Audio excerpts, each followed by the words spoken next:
Bakit mahalaga ang paglalakad araw-araw? Magandang buhay ka, senior. Alam nyo ba na ang simpleng paglalakad araw-araw ay isa sa pinakamadaling paraan upang mapanatiling aktibo at malusog ang ating katawan? Hindi kailangan ng mamahaling kong kagamitan o membership sa gym.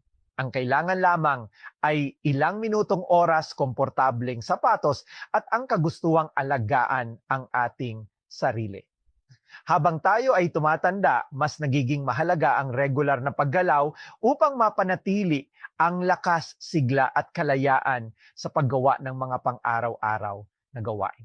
Una, nakakatulong ang paglalakad na mapanatiling malakas ang puso at maayos ang sirkulasyon ng dugo.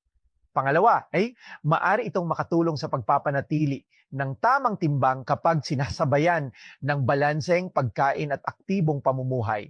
Pangatlo, pinapalakas nito ang mga kalamnan at kasukasuan upang mas maging magaan ang paglalakad, pag-akyat ng hagdan at iba pang pang-araw-araw na gawain.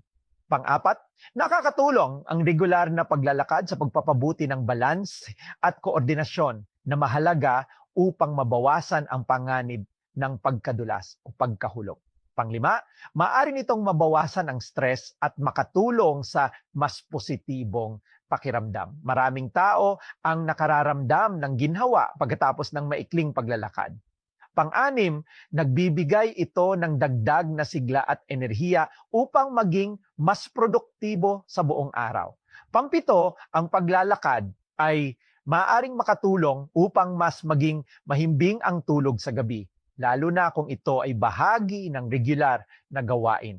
Pangwalo, kapag naglalakad sa umaga, nagkakaroon tayo ng pagkakataong makalanghap ng sariwang hangin at makapagpaaraw na nakakadagdag sa magandang simula ng araw. Pangsyam, mas nagiging masaya ang paglalakad kapag may kasamang asawa, kaibigan, kapitbahay, o kahit ang inyong alagang aso. Isa rin itong magandang pagkakataon para makipagkuwentuhan at makabuo ng mas matibay na samahan. At panghuli, ang regular na paglalakad ay isang simpleng ugali na maaring makatulong sa pagpapanatili ng magandang kalidad ng buhay. Hindi man natin mapipigilan ang pagtanda, maaari naman nating piliing manatiling aktibo at alagaan ang ating katawan sa abot ng ating makakaya.